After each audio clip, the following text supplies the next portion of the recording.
Page 88, reading 8 of Artemis Fowl. Artemis was performing a little field surgery on the fairy locator. It was no mean feat to alter some of the dimensions without destroying the mechanisms. The technologies were most frequently incompatible. Imagine trying to perform open heart surgery with a sledgehammer. The first problem was opening the cursed thing. The screw heads defied both flathead and Phillips head screwdrivers. Even Artemis's extensive set of Allen keys were unable to find purchase in the tiny grooves. Think futuristic, Artemis told himself. Think advanced technology. It came to him after a few moments, silent contemplation. Magnetic bolts. Obvious, really. But to construct a revolving magnetic field in the back of a four-wheel drive, impossible. The only thing for it was to chase the screws around manually with a domestic magnet. Artemis hunted the small magnet from his niche in the toolbox and applied both poles to the tiny screws. The negative side wiggled them slightly. It was enough to give Artemis some purchase with needle-nose pliers, and he soon had the locator's panel disassembled before him. The circuitry was minute, and not a sign of a solder bead. They must use another form of binder. Perhaps, if he had time, the principles of this device could be unravelled, but for now he would have to improvise. He would have to rely on the inattention of others, and if the people were anything like humans, they saw what they wanted to see. Artemis held the locator's face up to the cab's light. It was translucent, slightly polarised, but good enough. He nudged a slew of tiny shimmering wires aside, inserting a buttonhole camera in the space. He secured the pea-sized transmitter with a dab of silicone. Crude, but effective, hopefully. The magnetic screws refused to be coaxed back into their grooves without the proper tool, so Artemis was forced to glue them too. Messy, but it should suffice, provided the locator wasn't examined too closely. And if it was, well, he would only lose an advantage that he never expected to have in the first place. Butler knocked off his high beams as they entered the city limits. "Dock's coming up, Artemis," he said over his shoulder. "There's bound to be a customs and excise crew around here somewhere." Artemis nodded. It made sense. The port was a thriving artery of illegal activity. Over 50% of the country's contraband made it ashore somewhere along this half-mile stretch. "A diversion then, Butler. 2 minutes are all I need." The manservant nodded thoughtfully. "The usual?" "I don't see why not. Knock yourself out. Or rather, don't." Artemis blinked. That was his second joke in recent times, and his first out loud. He better take care. This was no time for frivolity. The dockers were rolling cigarettes. It wasn't easy with fingers the size of lead bars, but they managed, and if a few strands of brown tobacco dropped to the rough flagstones, what of it? The pouches were available by the carton from a little man who did not bother adding government taxes to his prices. Butler strolled over to the men, his eyes shadowed beneath the brim of a watch cap. "Cold night," he said to the assembled group. No one replied. Policemen came in all shapes and sizes. The big stranger persevered. "Even work is better than standing around on a frosty one like tonight." One of the workmen, a bit soft in the head, couldn't help nodding in agreement. A comrade drove an elbow into his ribs. "Still, though," continued the newcomer, "I don't suppose you girls ever did a decent day's work in your lives." Again, there was no reply, but this time it was because the dockers' mouths were hanging open in amazement. "Yeah, you're a pathetic-looking bunch right enough," went on Butler blithely. "Oh, I've no doubt you would have passed as men during the famine, but today's standards you're a little more than a pack of blouse-wearing weaklings." "Ah," said one of the dockhands. It was all he could manage. Butler raised an eyebrow. "Ah? Pathetic and inarticulate. Nice combination." Your mothers must be so proud." The stranger had crossed a sacred line. He had mentioned the men's mothers. Nothing could get him out of a beating now, even the fact that he was obviously a simpleton, albeit a simpleton with a good vocabulary. The men stamped out their cigarettes and spread slowly into a semicircle. It was 6 against 1.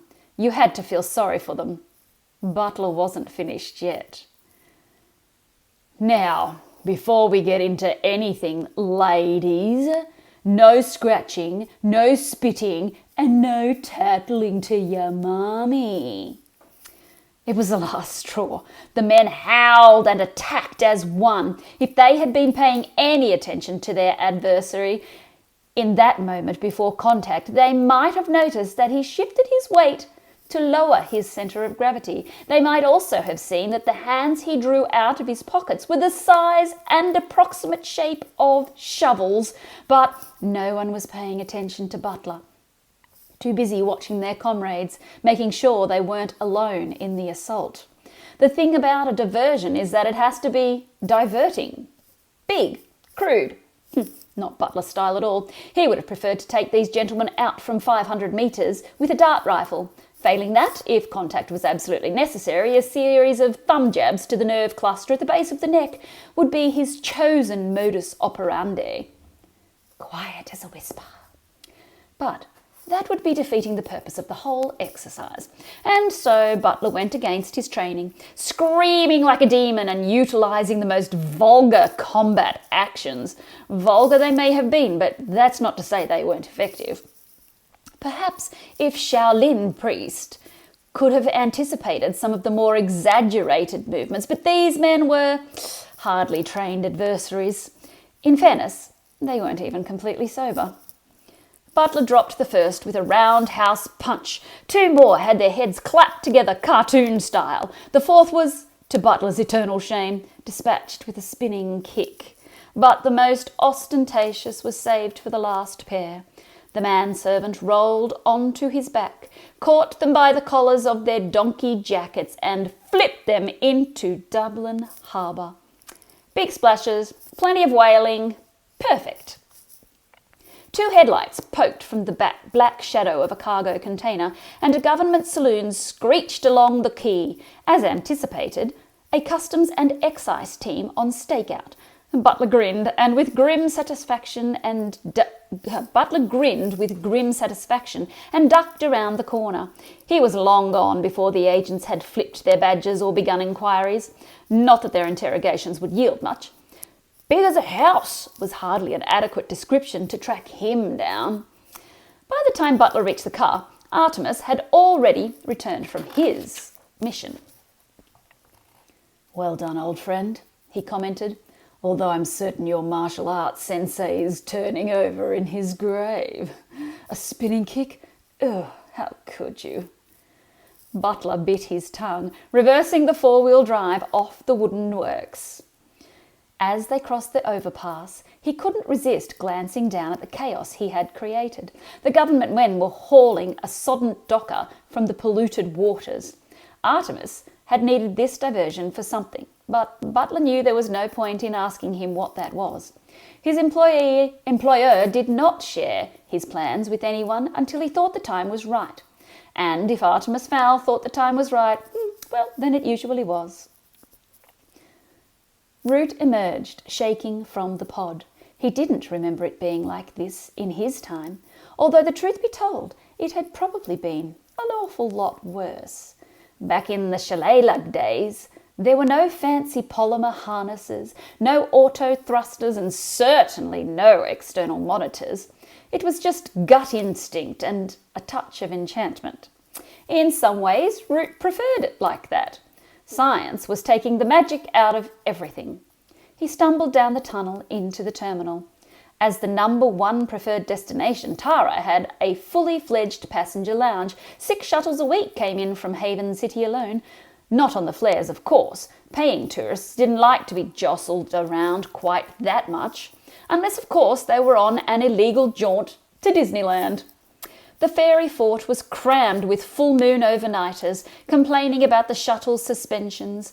A beleaguered sprite was sheltering behind her ticket desk, besieged by angry gremlins.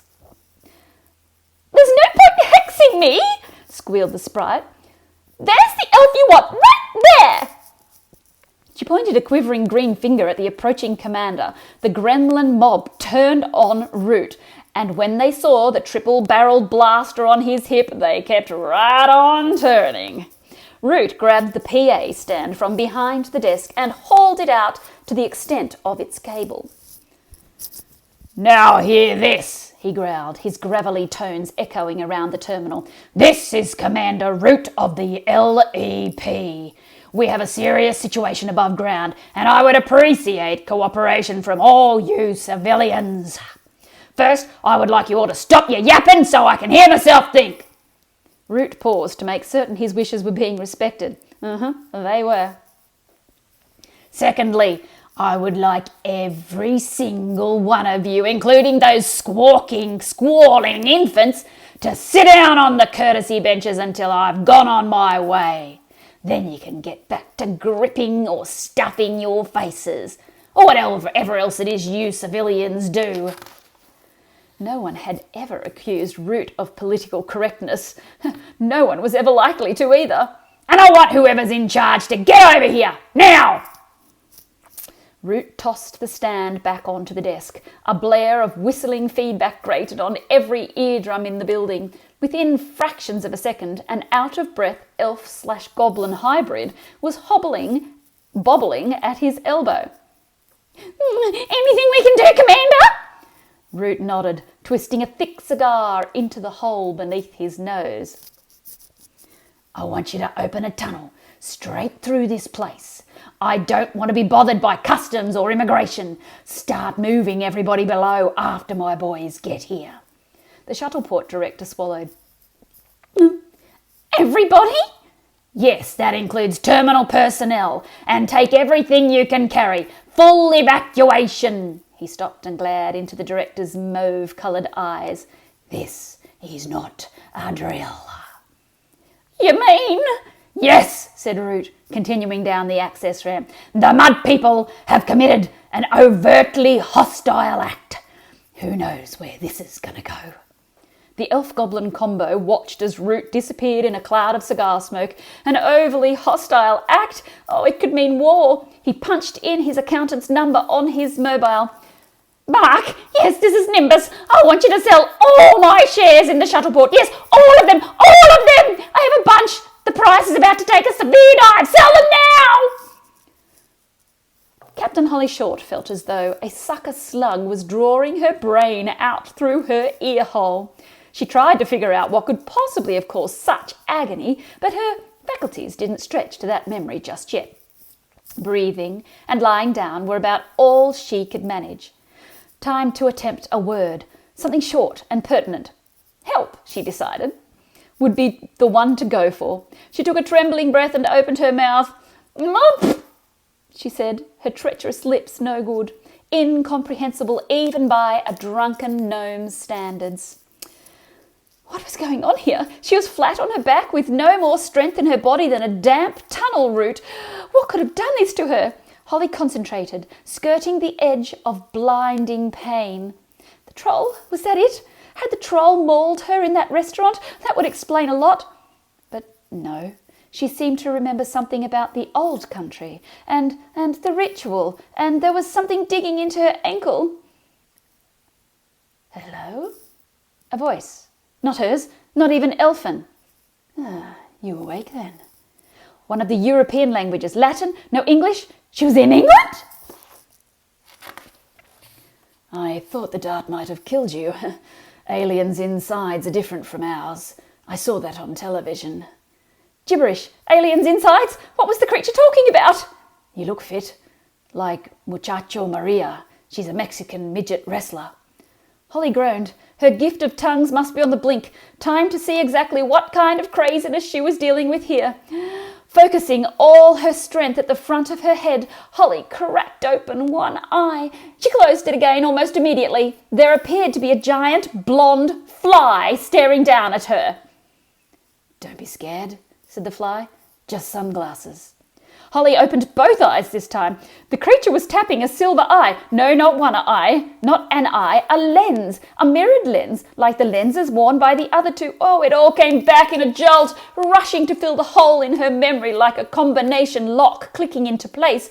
She'd been abducted by 2 humans during the ritual.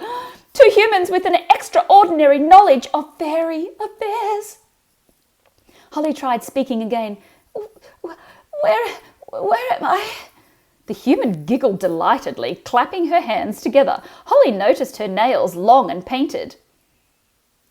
You can speak English. What sort of accent is that? Sounds a little bit like a little bit of everything. Holly frowned. The girl's voice was corkscrewing right through to the middle of her headache. She lifted her arm. No locator. Where are my things? The girl wagged her finger as one might at a naughty child. Artemis had to take your little gun away, and all those other toys couldn't have you hurting yourself. Artemis? Artemis Fowl! This was all his idea. Everything is always his idea. Holly frowned. Artemis Fowl. For some reason, even the name made her shiver. It was a bad omen. Fairy intuition was never, ever wrong. They'll come for me, you know, she said, her voice rasping through dry lips. You don't know what you've done. The girl frowned. You're absolutely right. I've no clue what's going on. So there's no future in time trying to psych me out. Holly frowned. It was obviously pointless playing mind games with this human. The mesmer was her only hope, but that couldn't penetrate reflective surfaces. How the devil did these humans know that? That could be worked out later. For now, she had to figure a way to separate this vacuous girl from her mirrored sunglasses. You're a pretty human, she said, her voice dripping with honeyed flattery. Why, thank you. Thank you, Holly. I was in the local paper once. I won a competition, Miss Sugar Beet Fair 1999. I knew it. Natural beauty. I bet your eyes are spectacular. So everyone tells me. Juliet nodded. Lashes like clock springs. Holly sighed. Oh, if only I could see them. Why ever not? Juliet's fingers curled around the glasses arm. Then she hesitated. Maybe I shouldn't. Why not? Just for a second. I don't know. Artemis told me never to take these off. He'd never know. Juliet pointed to a view cam mounted on the wall. Oh, he'd find out. Artemis finds out about everything. She leaned in close to the fairy. Sometimes I think he can see inside my head, too. Holly frowned, foiled again by this Artemis creature. Come on, 1 second. What harm could it do? Juliet pretended to think about it. None, I suppose. Unless, of course, you're hoping to nail me with the mesmer. Just how stupid do you think I am? I have another idea, said Holly, her tone altogether more serious. Why don't I get up, knock you out, and take those stupid glasses off? Juliet laughed delightedly, as if this was the most ridiculous thing she'd ever heard. Good one, fairy girl! I'm deadly serious, human. Well, if you're serious, sighed Juliet, reaching a delicate finger behind her lenses to wipe away a tear. 2 reasons. 1, Artemis said that while you're in human dwelling, you have to do what we want, and I want you to stay on that cot. Holly closed her eyes. Oh, right again. But this time there was a hint of her brother in those teeth. Oh, whoops. Where did this group get their information? And 2, Juliet smiled again, but this time there was a hint of her brother in those teeth. 2, because I went through the same training as butler and I've been dying for someone to practice on my pile driver. We'll see about that, human, thought Holly. Captain Short wasn't 100% yet, but there was also the small matter of the thing digging into her ankle. She thought she knew what it might be, and if she was right, then it could be the beginnings of her next brilliant plan.